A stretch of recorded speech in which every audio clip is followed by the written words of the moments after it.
One सल्ली अला रसूलिल करीम अम्मा बाद फ़ाउज़ु बिल्लाहि मिनश शैतानिर रजीम बिस्मिल्लाहिर रहमानिर रहीम। अस्सलाम वालेकुम नाज़रीन, इंजीनियर साहब इमरान रियाज़ ख़ान के बारे में कुछ ऐसी बातें कर बैठे हैं। बातें तो सच पर ही मबनी हैं, वो हमेशा सच ही बयान करते हैं, आईना दिखाते हैं लोगों को। हम किसी पर तनकीद करते हैं तो ख़ुद को भूल जाते हैं। बस यही हाल पीटीआई का है। वो दूसरों पर तनकीद ज़रूर करते हैं और दूसरे गलती पर भी हैं, लेकिन ख़ुद में भी कुछ गलतियां हैं उनकी। बस उस गलतियों को हाईलाइट किया इंजीनियर साहब ने। इसी बात को लेकर पीटीआई के जो तमाम कारकुन हैं, पीटीआई के चाहने वाले हैं, पीटीआई के सहाफ़ी हैं, ख़ासकर इमरान रियाज़ ख़ान, वो आपे से बाहर हो गए और इन लोगों ने अब शुरू कर लिया है ये काम कि वीडियो पे वीडियो अपलोड कर रहे हैं इंजीनियर साहब के ख़िलाफ़।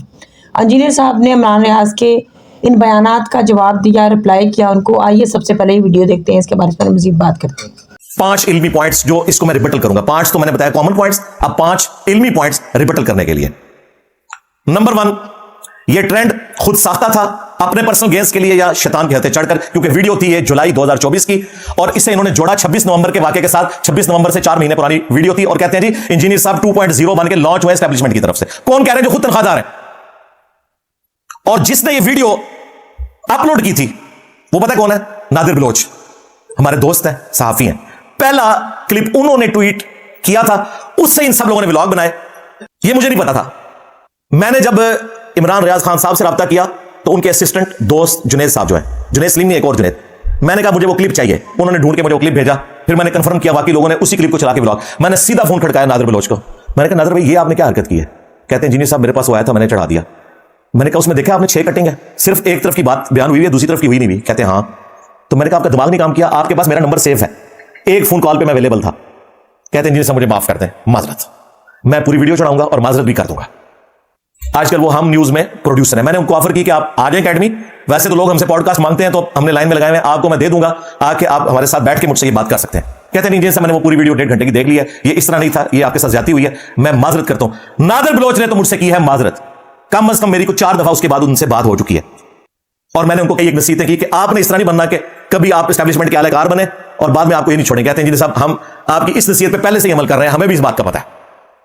इल्मी पॉइंट नंबर 2, पीटीआई के जो यूट्यूबर्स हैं या उनके सपोर्टर्स, उनका शिकवा जो मुझसे था कि मैंने खान साहब से मुतालिक जो चीजें थी उनके ऊपर बयान नहीं किया, वो भी अपनी मौत मर गया।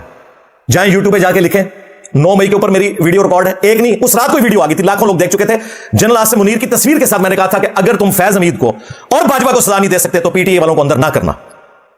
ये मैं बात कर रहा था। कहते हैं इंजीनियर साहब बदल गए। इंजीनियर साहब नहीं बदले, तुम लोग बदले हो। पहले मुतीउल्लाह जान को गालियां निकालते थे, अब कह रहे हो वो बड़ा अच्छा साफी है। आमिर भी बड़ा अच्छा साफी है। हम तो शुरू से तारीफ कर रहे थे, 2016 से कर रहे थे, बाकी इल्मी खिलाफ अपनी जगह। 26 नवंबर उसके ऊपर जो नमाजी को इन्होंने फेंका, उसके ऊपर मैंने सख्त वीडियो रिकॉर्ड करवाई। अच्छा, एक नहीं कई वीडियोस हैं मिसिंग पर्संस के ऊपर, खान साहब पे कातलाना अटैक हुआ उसके ऊपर, 8 फरवरी के इलेक्शन के ऊपर मैंने कहा कि 2018 से ज्यादा मुतनाजा इलेक्शंस हैं 2024 के। और मैं क्या करूं? तनख्वाहें तुम लोगों ने खाई है, काम हमसे लेना चाहते हो। ये मैं पीटीआई के यूट्यूबर्स को कह रहा हूं, ना तुम्हारे लिए कभी काम किया है, ना उनके लिए कभी काम किया, ना आंदा करेंगे।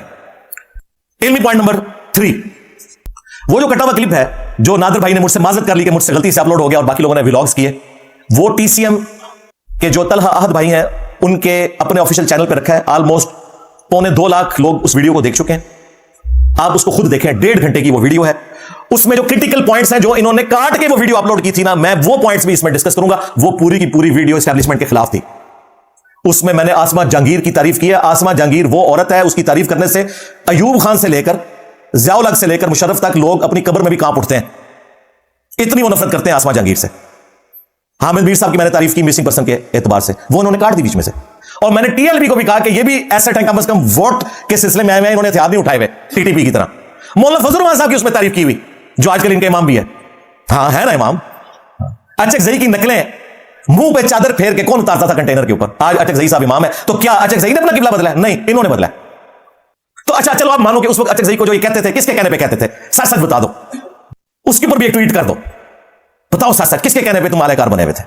अब ये ना कहना कि बाकी भी आलाकार थे। ना ना ना ना ना ना, तुम्हें हमने महात्मा माना था कि तुम बाकियों की तरह नहीं हो, तुम भी वही निकला। इमरान रियाज़ खान साहब कहते हैं इंजीनियर साहब बाकियों को मौका दिया, खान को भी दे दे। हाय हाय हाय, खान को मैंने मौका देना है? तुमने तो हमें बताया था कि वैसा नहीं है। तो फिर हमारी बात को हजम करो कि एक कुत्ता रोस्ट है, दूसरा बिल्ली रोस्ट है दोनों ही हराम। इस तरह ना करो। एक गरीब बदतमीज, खुद किसी ग्राउंड के ऊपर खड़े नहीं है और लोगों के ऊपर इस तरह के इल्जाम लगाते हैं आप लोग। तो वो आप पूरी वीडियो देखें, क्लिप्स कटे हुए हैं, वो सिर्फ मैं हाईलाइट्स उसकी चलाऊं ना तो आपको अंदाजा होगा। हत्ता के तलहा भाई एंड पे कहते हैं ओली भाई एस्टैब्लिशमेंट के बारे में इतना कुछ आपने बोल दिया है, तो अब एंड पे आप आसिफ मुनीर साहब को डायरेक्टली कोई मैसेज दे दें। तो मैंने उसमें वो मैसेज दिया 9 मई के ऊपर, उसमें मैं बोला, और मैंने उसमें सिटिंग आर्मी चीफ को यह कहा कि आखिरत की फिक्र करें, जो बेगुनाह लोग पकड़े हुए उन्हें छोड़ें, 1 साल से उनकी डेट्स नहीं लग रही हैं, आप अल्लाह को जवाब देंगे। और मैंने वो जुमला रिपीट किया जो पीटीए वाले कहते हैं इंजीनियर साहब का पहले और कोई किबला था अब बदल गया, काबे की छत वाला जुमला इस टीसीएम की पॉडकास्ट में भी है, लो सुनो। एंड पे मैंने कहा कि army chief, chief justice Nawaz Sharif, Imran Khan, ये सब के सब लोग काबे की छत पर खड़े होकर माफी मांगे। इस मामले में पहले नंबर पे फौज का काम है कि वो अपनी परसेप्शन को दुरुस्त करे और अपने पुराने गुनाहों से माफी मांगे पब्लिकली। फौज को भी मानना होगा कि ज़ियाउल हक भी गलत करता रहा, मुशर्रफ भी गलत करता रहा, बाजवा साहब भी गलत करते रहे, फैज अमीर भी गलत करता रहा, और हमसे भी इस मामले में ज्यादती होगी। जब तक हम अपनी गलतियां नहीं मानेंगे हम आगे जा नहीं सकते। आई थिंक ये प्रॉब्ली पहली कॉन्वर्सेशन है जिसमें एस्टैब्लिशमेंट का बहुत ज्यादा जिक्र हुआ। लास्टली जनरल आसिम के लिए अगर आप एक मैसेज दें, लेट्स से वो ये पॉडकास्ट देख रहे हैं, तो वो क्या होगा? इसके लिए भाई फिर काबे की छत पे खड़ा होना पड़ेगा, इमरान खान को भी, नवाज शरीफ को भी, और चीफ जस्टिस को भी, और आर्मी चीफ को भी, और पब्लिकली अपने गुनाहों की माफी मांगनी होगी कि किसने कहां क्या क्या गलत किया, और गारंटी देनी होगी कि अब हम ऐसा नहीं करेंगे। फिर कोई आगे मामला चल सकता है। अदरवाइज तो मुझे तो नजर आ रहा है कि मामला कोई ज्यादा बेहतरी की तरफ इतनी आसानी से नहीं आएंगे। डॉन लीग पहले प्राइम मिनिस्टर को वायरल करवाते हैं, बाद में डॉन लीग कहते हैं ये सबसे बेस्ट पॉलिसी है कि हमें इंडिया के साथ दोस्ती करनी है।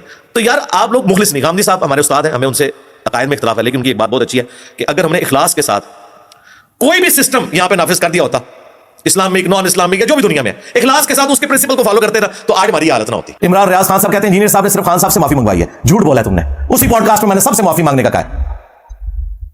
देख लें कितना बड़ा ब्लंडर इन लोगों से हुआ है। इन लोगों ने पता क्या किया है?